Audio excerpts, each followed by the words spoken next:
Thank you for joining me for the reading. I've laid out the cards, and I do apologize for the glare. I have the curtains open. But the first one here, and also I kind of offset the cards to accommodate the angle from the camera to sort of get you the best view of the cards possible for the frame. But so we start with the Nine of Wands card, which is a card indicating respect and issues of respect maybe coming up in your life, whatever that means for you. You'll notice the defensive stance here with this figure in the foreground. Somebody who's on their guard. This person is somebody who has had to stand up for themselves in trying times, or they have struggled because they have not done so, and they may be thinking negativity about themselves. This is often referred to as the Wounded Warrior card. Wands is a fire sign too, so it is about passion and life force. And one of the major rules of life force and respect of life force is our ability or willingness to defend ourselves if attacked by others, physically or emotionally, spiritually, mentally. So this really is about standing up for yourself, holding your ground. And for a lot of people, that's difficult to do. You know, we just want to get along with people. We don't want the battles. Maybe if people would just stop arguing all the time, ... But sometimes that's just not good enough. As much as we wish for that, there are a lot of people that are going to fall into this, create a commotion. And that's part of your personal development, is saying, you know, that I am worthy of love. I'm worthy of being loved. I'm worthy of loving myself as well. And recognizing the relationship. People are always happiest if they are in a healthy relationship with themselves than if they have an unhealthy view of themselves. In terms of, say, pathological behaviors or behaviors that get people in trouble, you know, as far as health crises that may be self-inflicted or such as bad eating leading to, you know, rotten teeth or that sort of thing. But it really is a matter of self-care. In the first part, to take care of your body and respect that is the vehicle that walks your soul around the earth, or your consciousness, or your ability to think, which is such an unusual activity that it's hard to know exactly what thought is and where it comes from. And what that means. Is there a physical property to thought? Well, how would we measure that? What does that mean? So these are deep philosophical questions people have asked, you know, since there have been humans, really. It's part of who we are. Issues of dedication. You may be coming up on some issues of purpose. You'll notice here, even though this is some kind of a defensive gesture, we see ourselves moving into this bow and arrow here. What this looks like is, instead of using the bow and arrow as weaponry, this individual is using it to create music. And even though this is arrows, and this may indicate wind, I've also seen the same symbol for fire. So it still has an overlap of this passionate energy here. 9 is usually a pretty contented card. It's about coming out on the positive side of some sort of strife. And you're seeing this 2 in a row here. 2 9s. You may start seeing 9s on clocks and things. A lot of people are experiencing weird number phenomenon. And then we also see you coming up on a period of fulfillment and good health. So it seems like you've had some kind of trials, tribulations, challenges in your life. And you have recommitted yourself to your best purpose. Or maybe you're struggling with deciding what that would be. So A challenge leads you to a greater level of self-respect and also a dedication towards something new, some new pursuit or goal. Some of you may be making some level of career change, however minor or major that might be. You're defending yourself in the office. I'm getting a lot of office thought process here. Definitely choose your battles. But when you do choose your battles, which are the ones that would you die on the hill for that issue? In that particular battle. What does that mean? But we have a fulfillment here. Whatever it is, your compass is on point. And it leads you to a place of health and well-being. Some of you may be making an actual decision to go into the health field, the health profession. And this is very definitely about determining who you want to be. It's like you recognize yourself for the first time in a long time because you've been going through a really major interpersonal, maybe not interpersonal, but a major personal change in your life in some way. You're metamorphosing, which is not surprising. A lot of creatures of the water do just that. If you think about a frog, and the frog, you think about their reproductive system and everything. In their lifetime, they breathe through both gills and lungs, right? When they're tadpoles, as to when they become frogs so you see fulfillment of some kind of a purpose here. It's really, really looking like a good time for your intellectual development. Like, you're doing something that you really feel is a good fit for you. And it is. 3 is a very stable number. And you're fulfilling some sort of a passion. So it really is about your personal journey and taking the right steps for you in that. The fox energy that we see here, Knight of Wands, is wands being fire again. Fox indicates craft of a sort. For some of you, this could be somebody coming into your life, possibly a player. Not necessarily, though. The next card coming up is the King of Wands. So it may be that it seems like that, but you find out that it's not. Look at this spread right here. We go from the Knight of Wands to the King of Wands, and we see this healing symbol again. Some of you might be dating somebody who's in the medical profession, or you meet someone because you need help in the medical profession. And it leads to a partnership. Something random like that. Some of you, this is a romantic journey here.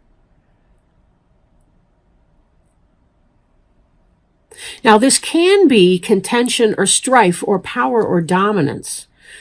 These snakes are wrapped around each other in a dominance display, not cooperation or let's build a ladder type behavior.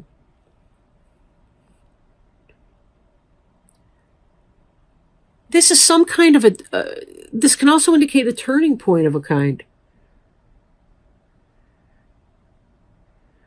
You have this fork here, kind of a wishbone, and you're waiting to see how your luck is going to go. They haven't broken off the wishbone yet to see who gets the bigger piece, or who breaks it here or there. But this looks like a development. Something that begins as a passionate thing grows into a romantic, committed thing of equality, not power struggle and dominance, but equality. It's like you fall in love with somebody as you get to know this person better.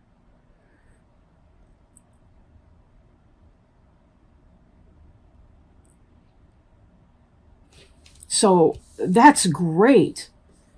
Do expect that there may be some respect issues with this Fox Knight of Wands. Example, this person may want it casual and you're saying, no, I'm not going there. And don't go there. Tell this person no and set the boundary and you will get respect from them. it will take it from a simple player to an adult relationship of co-equals. Because when you say no to this person will see you as an equal. She's not a fool to be reckoned with. I got respect for her. I respect this person because they say, no, I'm not doing that. Right? So for some of you, it may be that you need to turn somebody down to go to bed with them in order to get them to respect you and see you as a co-equal that you actually can't have the relationship with. Like that person asked you because they wanted you to say no. It was like a test, kind of. Maybe not in a jerk way, but just to see who you are, and you passed the test. It's yeah. So yeah, some of you will be tested, I think. This is good too. Look at this. You have here the 5 of stones, and we do see some lightning and some weather. But when we have respect issues with the fox who's trying to sneak one from the hen house over here, sometimes we just have to weather it out, shake our head, call our best friend. He or she's being an ass again. I don't know what's up with that. And with patience and instruction,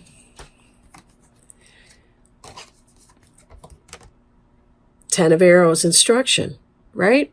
We see the metamorphosis of this situation from juvenile weirdness into adult companionship by instruction. Again, this is setting that boundary. We teach others how to treat us. So you insist that people respect you, and you'll weed out the people that ought to be gone from your life anyway. You can thank the universe for that. It'll protect you from yourself if you'll let it. Then the last card here, Knight of Cups, the Salmon. We have attraction. This is about returning to the waters of your birth. Because the salmon does that. All summer long, what am I saying? Excuse me. All spring, from the time they mature, they go downstream. But then there comes a point when their biological rhythms, or whatever that is, spurs them on to swim upstream against the flowing river in an unbelievable display. I mean, they travel miles upon miles upon miles.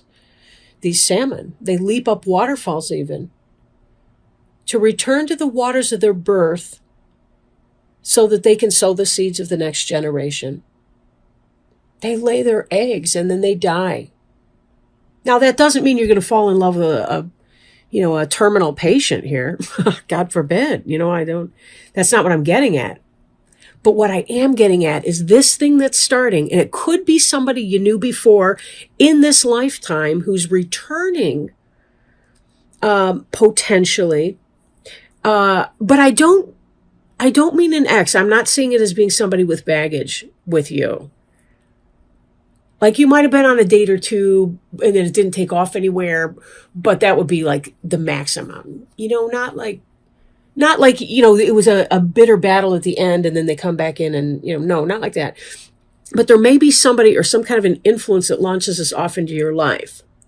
Like you have contact from someone who has a son or daughter your age. That kind of thing. Okay. And let's point out here too.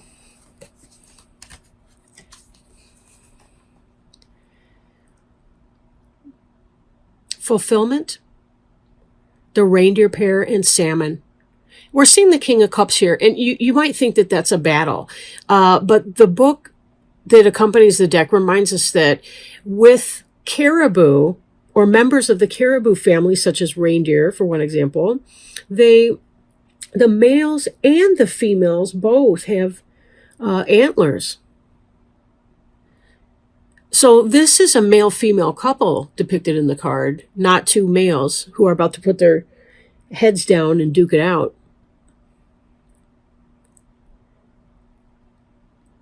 The Knight of Cups denotes true love coming in, a true offer, an offer of true love from somebody with a pure heart, and that's to come. But you're kind of going to have to go through this. The person's awkward and they don't know how to be in a real relationship yet. Kind of. I don't mean that they don't really know how to be when they're in it, but maybe their approach might come off as a little immature and you feel like you have to teach them how to do. But I have to give them a little coaching, little tips.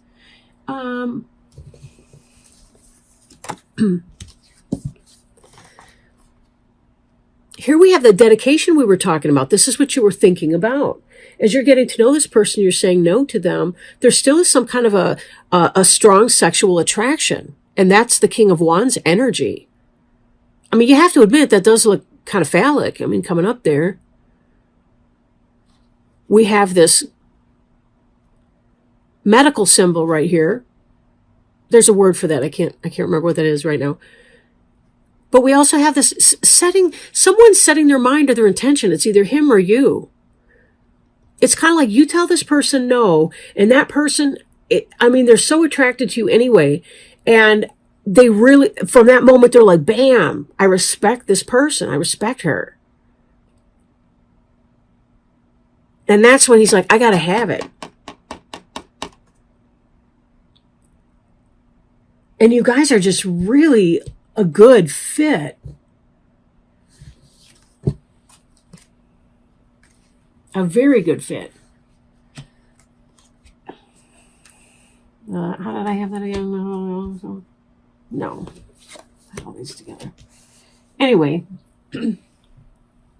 So let's go ahead and pull a Sacred Traveler Oracle card. Oh, and I did not mention this at the beginning, but I meant to. We're working with the Greenwood Tarot. Same that I used last time. I really like these in the spring. And then I have the Sacred Traveler Oracle cards. And it's weird. I do have decks that I prefer in certain seasons or under certain conditions or what have you. It just kind of works out that way, I guess. So what messages can Spirit give us, please? I really do appreciate the help that we get from our spirit guides and helpers, and just random things, random acts of luck and chance. It's wonderful. Okay, so we had a jumper. It is this card here, First Light, beginning a new cycle. So give me one moment to find that.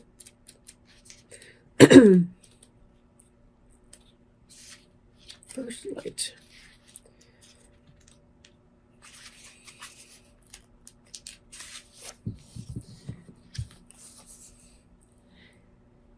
A new day has begun in your life. You are at the beginning of a new cycle. It's time to release the old and start again. Wipe the slate clean. Although it's often difficult to release familiar routines, situations, or relationships that no longer empower you, it's now time to set your sights on the future and let go of the past. The Sacred Traveler wants you to know the Sacred Traveler faces east toward the sunrise and affirms that a new day and a new cycle have begun. New beginnings are often fraught with the unknown. Yet, the Sacred Traveler has observed, on the extended journey, that life goes in a cycle. In the cycle of life, the plants die in the autumn so there can be new birth in the spring. The sun rises and the sun sets. It's the universal dance of death and rebirth. There's a time to end and begin. In your life, it's the close of one cycle and the beginning of another. Face fear about the unknown and be willing to begin anew. You will succeed.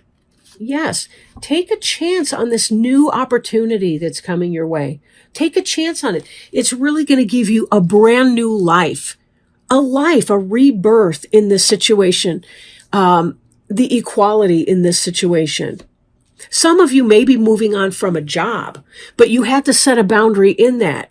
You had to go through that. And you get what you want because you set the boundary of respect, whatever the personal issue is for you. Some of you, this is a romantic situation that I was talking about. Some of you, this is about a workplace boundary with someone, and you begin to start to work together better as a team. Remember, this could also be two males or two females, or a male and a female.